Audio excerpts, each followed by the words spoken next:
السلام علیکم ورحمۃ اللہ وبرکاتہ۔ صلاۃ التسبیح کی نماز، اس کے بارے میں آپ حضرات جانتے ہوں گے، اور اگر نہیں جانتے ہو تو میں بتا دوں۔ یہ نماز حضور پاک صلی اللہ علیہ وسلم نے اپنے چچا سیدنا حضرت عباس رضی اللہ تعالیٰ عنہ کو سکھائی اور دوسرے صحابہ اکرام کو اس کو پڑھنے کی تاکید فرمائی۔ حدیث کا مفہوم ہے، حضور پاک صلی اللہ علیہ وسلم نے صحابہ اکرام سے ارشاد فرمایا کہ اگر ہو سکے تو اس نماز کو روزانہ پڑھو، اور اگر اتنا نہیں کر سکتے تو ہفتے میں ایک مرتبہ پڑھ لو، اور اگر اتنا بھی نہیں کر سکتے تو مہینے میں ایک مرتبہ پڑھ لو، سال میں ایک مرتبہ پڑھ لو، اور اگر اتنا بھی نہیں ہو سکتا تو پوری زندگی میں ایک مرتبہ تو اس نماز کو ضرور پڑھو۔ اور اس نماز کے بے شمار فائدے ہیں۔ سب سے بڑا فائدہ یہ ہے کہ ہمارے جتنے بھی گناہ ہوتے ہیں، صغیرہ کبیرہ، جانے میں کیے ہوں، انجانے میں کیے ہوں، تنہائی میں کیے ہوں یا کھلم کھلا کیے ہوں، سارے گناہ اللہ تعالیٰ اس نماز کے پڑھنے کی برکت سے معاف فرما دیتے ہیں۔ اور کوئی مشکلات ہے، کوئی کام اٹکا ہوا ہے تو اس میں بھی یہ نماز بہت مؤثر ہے۔ تو یہ نماز صحابہ اکرام کو حضور پاک صلی اللہ علیہ وسلم نے سکھائی۔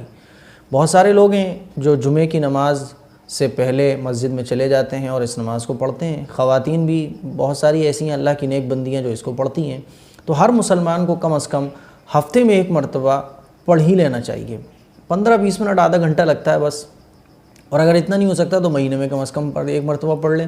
اور حضور پاک صلی اللہ علیہ وسلم کے ارشاد کے مطابق سال میں ایک مرتبہ، اور اتنا بھی نہیں ہو سکتا تو ساری زندگی میں ایک مرتبہ تو پڑھ ہی لینا چاہیے۔ اب اس نماز کے پڑھنے کا طریقہ کیا ہے؟ کیونکہ شب برات آ رہی ہے تو بہت سارے لوگ ایسے ہیں جو پورے سال نہیں پڑھتے لیکن اس رات میں اس نماز کو پڑھ لیتے ہیں۔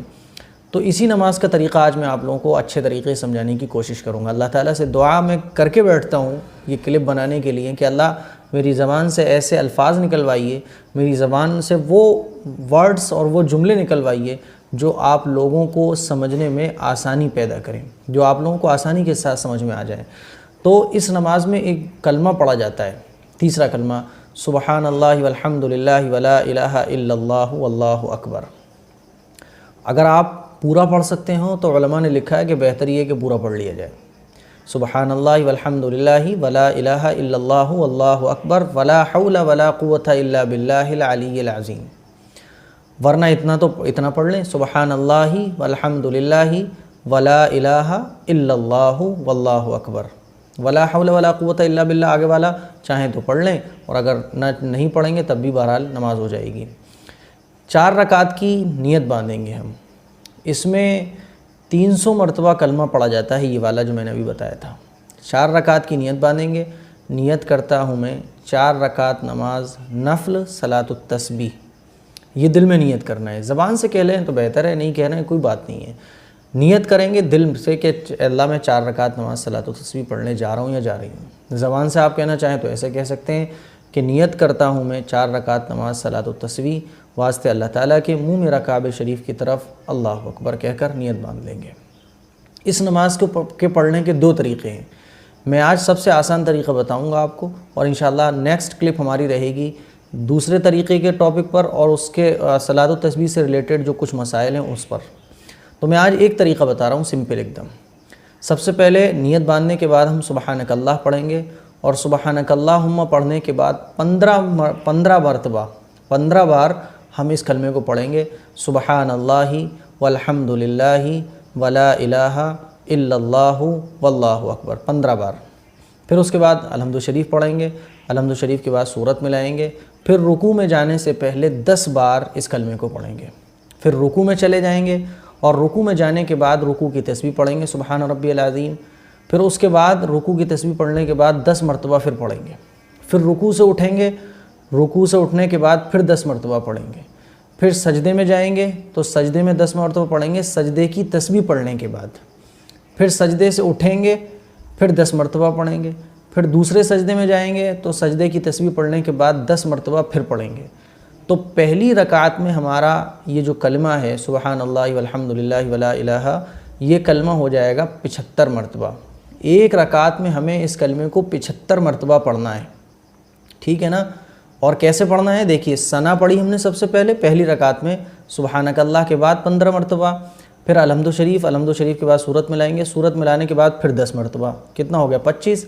رکوع میں جانے کے بعد پڑھیں گے 10 مرتبہ، 35 رکوع سے اٹھنے کے بعد پڑھیں گے 10 مرتبہ، 45, پھر سجدے میں جانے کے بعد پڑھیں گے 10 مرتبہ، 55 سجدے سے اٹھنے کے بعد پڑھیں گے 10 مرتبہ، 65 پھر دوسرے سجدے میں جانے کے بعد پڑھیں گے 10 مرتبہ، تو ہو گیا 75۔ اس طریقے سے ایک رکعت میں 75 مرتبہ یہ کلمہ پڑھا جائے گا۔ پھر آپ دوسری رکعت کے لیے جب کھڑے ہو جائیں گے تو پھر 15 مرتبہ پڑھیں گے، پھر الحمد شریف پڑھیں گے، الحمد شریف کے بعد سورت میں لائیں گے، پھر 10 مرتبہ پڑھیں گے، پھر ہو گیا وہی اپنا 25۔ تو کھڑے قیام میں یعنی کھڑے ہونے کی حالت میں ہمارا یہ کلمہ ہو جائے گا 25 مرتبہ۔ پھر رکوع میں جائیں گے تو وہی 10 مرتبہ، کتنا ہو گیا 35۔ رکوع سے کھڑے ہونے کے بعد پڑھیں گے 10 مرتبہ، 45۔ پھر سجدے میں جانے کے بعد پڑھیں گے 10 مرتبہ تو 55۔ سجدے سے اٹھنے کے بعد پڑھیں گے 10 مرتبہ، 65۔ پھر دوسرے سجدے میں جانے کے بعد پڑھیں گے تو پھر ہو گیا 75۔ پھر دوسری رکعت میں بیٹھیں گے اتحیات میں، اتحیات پڑھیں گے، پھر اس کے بعد اللہ اکبر کہہ کر پھر کھڑے ہو جائیں گے، پھر وہی 15 مرتبہ سب سے پہلے پڑھیں گے، پھر اس کے بعد الحمد شریف، پھر الحمد شریف کے بعد سورت، اور پھر رکوع میں جانے کے بعد 10 مرتبہ۔ اس طریقے سے ہر رکعت میں ہمارا کلمہ جو ہوگا وہ ہوگا 75 مرتبہ، اور ٹوٹل 4 رکعت جب ہم پڑھ لیں گے تو ہمارا کلمہ ہو جائے گا 300 مرتبہ۔ ٹھیک ہے نا؟ اس کو اچھے سے سمجھ لیں آپ۔ سب سے پہلے جب ہم نیت باندھیں گے تو سبحانک اللہ کے بعد 15 مرتبہ پڑھنا ہے، اور سورت الحمد شریف کے بعد سورت، اور سورت ملانے کے بعد 10 مرتبہ پڑھنا ہے۔ تو کھڑے ہونے کی حالت میں ہمارا یہ کلمہ ہو جائے گا 25 بار، پھر رکوع میں 10 بار، رکوع سے کھڑے ہونے کے بعد 10 بار، پھر سجدے میں جانے کے بعد 10 بار، پھر سجدے سے اٹھنے کے بعد 10 بار، پھر دوسرے سجدے میں جانے کے بعد 10 بار۔ تو اس طریقے سے ہر رکعت میں یہ 75 ہوتا رہے گا، اور 4 رکعت جب ہم پڑھ لیں گے تو ٹوٹل کلمے کی تعداد ہو جائے گی 300 مرتبہ، اور پھر سلام پھر لیں گے، ہماری نماز ہو جائے گی۔ چاہیں تو آپ دعا مانگ لیں اور چاہیں تو نہ مانگیں، بہرحال نماز ہو گئی۔ یہ کہلاتی ہے صلاۃ التسبیح کی نماز، اور یہ پہلا طریقہ ہے، تو یہ پہلا طریقہ آج میں نے آپ لوگوں کو بتایا کہ صلاۃ التسبیح کس طرح سے پڑھی جائے گی، نیت کیسے کی جائے گی، اور یہ صلاۃ التسبیح کا پہلا طریقہ ہے۔ انشاءاللہ کل کی کلپ میں ہمارے رہے گا دوسرا طریقہ، اور صلاۃ التسبیح سے متعلق بہت سارے مسائل۔